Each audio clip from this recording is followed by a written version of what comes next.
예, 그리고 아마 기자님들 관심이 제일 많으실 것 같은데 저희들이 지금 핵중리 안에서 전라북도 의석수가 하나 그런 문제가 있습니다. 공식적인 협상은 아직 여당과 원내에 안 되지만 공식, 비공식 접촉을 하고 있습니다. 그리고 우리 민주당에서는 이게 이제 굉장히 복잡한 문제가 있습니다. 수도권 문제, 또 수도권에서 한석을 줄이는 문제, 여야 협상.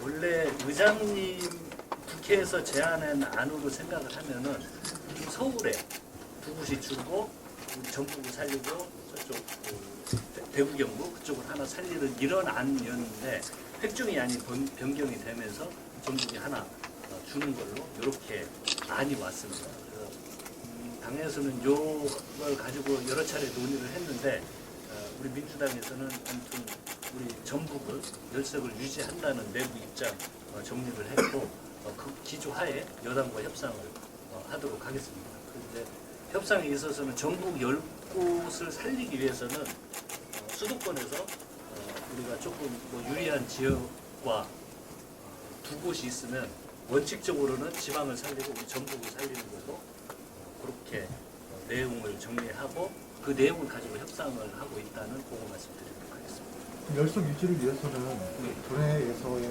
획정이 약간 변동이 있을 수밖에 없는 거잖아요. 현재 아니라면.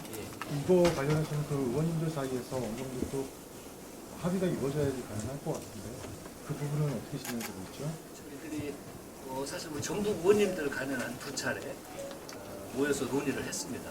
논의를 했고 저희들은 이제 우리 전라북도 의원님들뿐만이 아니고 지도부와 논의를 해서 전북은 열석을 유지한다는 기본 원칙을 정했기 때문에 그 열석이 유지가 된다면 변동이 약간만 있을 겁니다. 큰 9곳으로 했을 경우는 전라북도 전체가 큰 변동이 생기지만 열석을 유지했을 경우에는 약간의 변동만 생기면 되는 거예요. 그래서 그거 관련된 열석을 유지한다. 그 원칙은 우리 전라북도 의원님도 모두 원칙적으로 공감을 한 명도 애의 없이 이루어냈습니다. 완진무장하고 남임신 그쪽이 지금 변동이 있는 거죠? 예, 열석으로 한다면 예를 들어서 이제 안을 어떻게 짜냐에 따라서 달라지는데 의원님들 간에는 그건 아직 합의는 안 됐기 때문에요. 그걸 어디를 붙이겠다 그 말씀은 조금 특례가 두 곳은 지금 안 된다는 거잖아요. 이제 실제 이 문제는 그 열석을 유지했을 때는 어떻게 할 거냐는 문제는 논의는 되어 왔지만 아직 합의가 안 되는 상태고요. 일단 모든 힘을 집중하는 건 열석을 지키는 데 힘이 주동되어 있고 민주당 입장은 좀 더 강경하게 말씀드리면 그 전라북도가 한석이 주는 안으로는 협상 자체가 안 된다라는 게 확고한 원칙이에요. 그래서 일단 열석을 지키는 데 힘을 총 집중하는 거고 구체적으로 열석이 되었을 때 부분 조정이 돼야 되는 어떤 구역 조정 문제가 아니고 그건 경계 조정 문제가 되거든요. 경계 조정 문제는 특례를 만들어서라도 조정한다가 원칙이기 때문에 나머지 문제는 지역적으로 봐주시면 좋겠다. 그렇게 생각합니다. 선거구 열석 지키는 것도 중요하고 아무래도 총선이 이제 100일 정도밖에 안 남았기 때문에 민주당 차원에서는 압승이 중요하잖아요. 그래서 어떻게 총선 나가실 얘기인가요? 예, 일단 이제 총선에 임하면 태도와 자세부터 출발을 해야 될 것 같은데요. 저희들이 우리 도민 여러분들의 그 사랑을 많이 받아서 지금 다수 의석이 우리 민주당입니다. 그런데 항시 다수 의석일 때 저희들이 경계해야 될 건 오만입니다.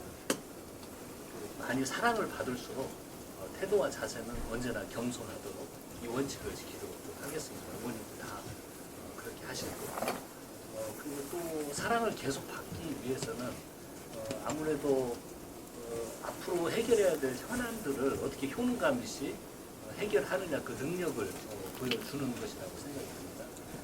그래서 이제 올해는 저희들이 집중하려고 하는 게 대공법과 우전헌법인데 이런 것들 성과를 내서 좀 사랑을 받을 수 있도록 그렇게 하겠습니다. 그리고 2023년도에 저희들이 특별자치도법이라든지 이런 성과 내우고 또 정부 개정안도 통과시키지 않았습니다. 그리고 마지막 예산안도 100% 마음에 들지는 않지만 그래도 똘똘 뭉쳐서 최소한의 방안을 해냈기 때문에 그렇게 원팀으로 열심히 노력하면 사랑을 받을 수 있을 거라고 생각이 들고 그 성과를 내서 효능감 있는 민주당이 되도록 그래서 사랑을 받을 수 있도록 노력하겠습니다. 그러니까 저희 민주당이 이제 이번 총선 준비하면서 뭔가 윤석열 정부가 잘못하고 있는 반사 이익을 통해서 뭔가 총선 이기겠다라고 하는 분명히 아니고요. 또 저쪽에서 한동훈 전 장관을 비대위원장 시키면서 저는 굉장히 쇼를 하고 있다고 생각하거든요. 어떤 윤석열 정부의 본질 지금까지 굉장히 무도하고 또 할 법 없고 권위적으로 해왔는데 그런 쇼가 통하지 않도록 우리 민주당이 좀 더 혁신할 수 있도록 하는 그런 모습들을 보여주면서 민주당의 모습을 제대로 보여주는 게 이번 선거를 이길 수 있는 길이 아닌가 생각하고 있고요.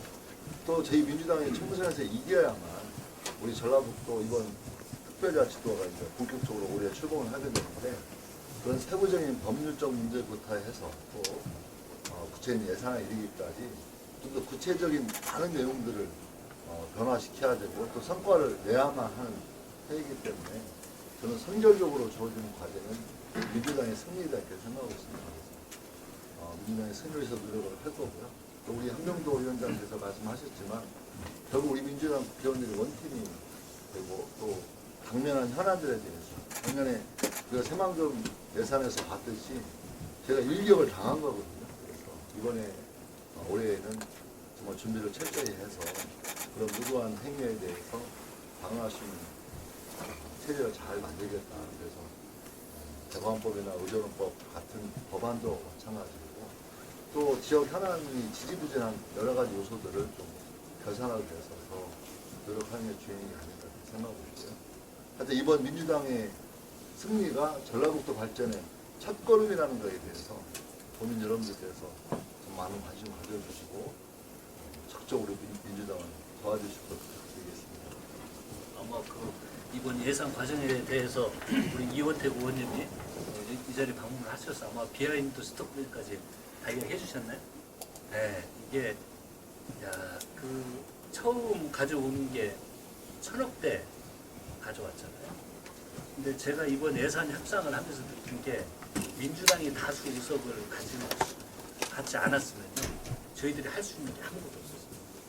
그러니까 국회에서 예산안 통과시키지 않겠다고 마지막까지 버틴 게 지역화폐 예산, 그리고 R&D 예산 이런 거 최종 합의 후반부에 막판에 다 이루어졌습니다.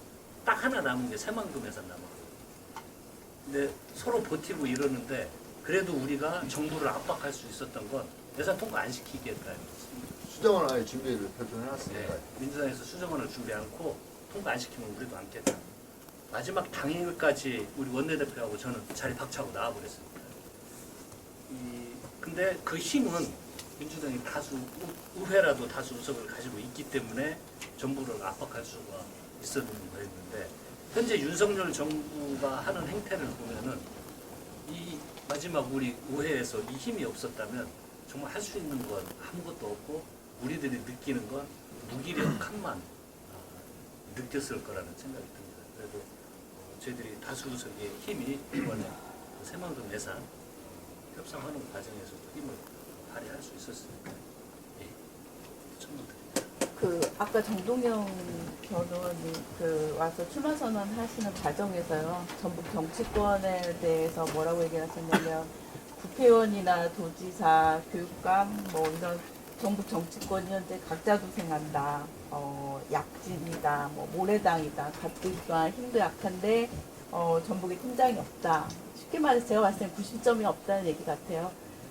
지금 노당위원장님이 어쨌든 몇 년 만에 그래도 선거 없이 추대로 이루어지신 분인데 그런 것 치고는 작년에 일어났던 일련의 사태들을 봤을 때 저도 이제 팀장이 없는 것 같다, 90점 없다 이런 부분들에 대해서 사실은 완전히 아니다라고 말할 수는 없을 것 같은데요.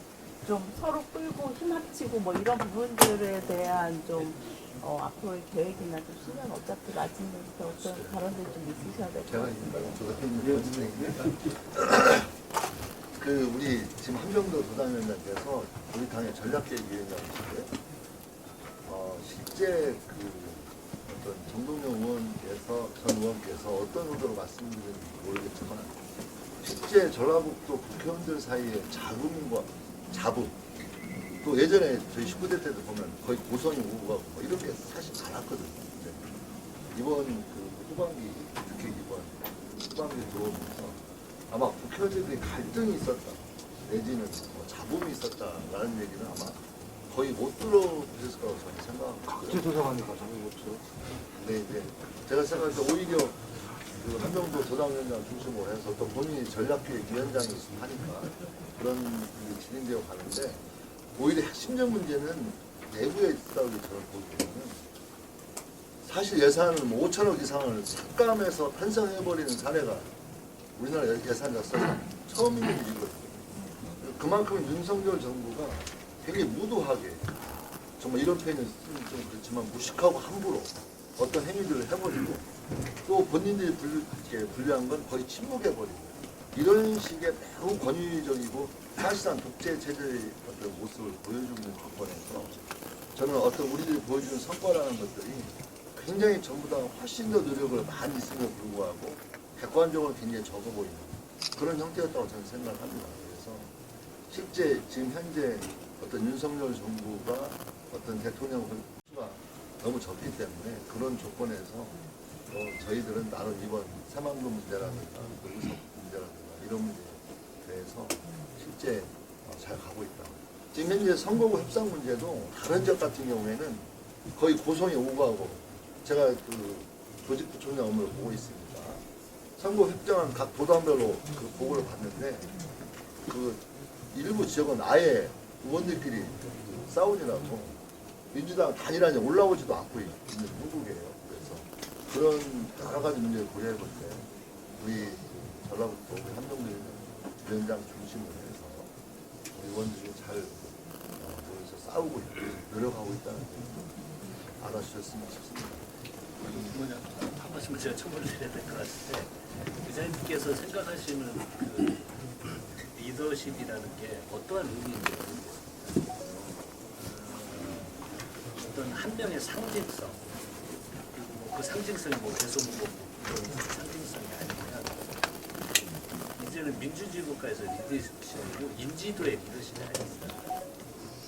의원들과 서로 소통하고 혈안이 생겼을 때 다른 목소리가 나오지 않고 한 목소리로 일할 수 있는 거 그거죠. 그리고 근데 저는 감사하게도 뭐 이렇게 현안이 생겼을 때 우리 의원님들이 정말 다른 목소리도 없이 항상 원팀으로 똘똘 뭉쳐서 일을 했고 정말 예산이나 이런 거 하는 과정에서 아주 주도면밀한 이런 것들을 했습니다. 저희들이 전라북도가 10석인데 현 정부에서 중앙 정부에서 예산을 일방적으로 삭감을 했어요. 그런데 이걸 거의 민주당 당론으로 당에서 민주당 의원들이 전라북도 의원만이 아니고 당에서 원내대표가 끝까지 마지막까지 새만금을 놓고 협상을 할 수 있었던 건 그건 우리 전라북도 민주당 10명의 그걸 끌어내는 것. 당에서 당론 거의 당 대표를 비롯한 원내대표가 거의 당론으로 의견을 모아서 할 수 있는 노력은 우리 전라북도 의원들의 다양한 노력이 그 힘이 있었기 때문에 그걸 현실적으로 이끌어낼 수 있었던 거고 선거구제 협상 문제에 대해서도 이것이 전라북도 10명 지금 실무를 우리 김윤덕 의원님이 다 보고 계십니다. 다 보고 계시는데 당에서 전라북도 10석은 꼭 유지돼야 된다는 의견을 모을 수 있는 거 그 정도면 힘이 있는 거 아닙니까? 선거구 문제나 이제 예산 문제 어느 현안에 대해서 저희들이 일방적으로 밀리는 거잖아요. 도당 위원장님 여기 이 자리에 오랜만에 오셨죠? 네. 그러니까 이제 선거가 이제 100일 남았어요. 예. 좀 의원들하고 정서가 좀 동떨어지는 것 같아요. 한마디 말씀 드릴게요. 예. 자, 이번 예산 문제를 놓고 짧게 얘기할게요. 자, 의원님들은 누구나 이제 이번 그 투쟁에서 싸웠고 물론 고생 열심히 했어요. 이 나름대로의 성과를 이제 주목하기를 이렇게 좀 바쁘신데 국민들의 기대감이 살짝 못 미쳐 있어요. 예상 국민들은 100% 얻기를 안 했는데 그게 안 됐기 때문에 이거 말씀을 드리면서 한번 여쭤볼게요.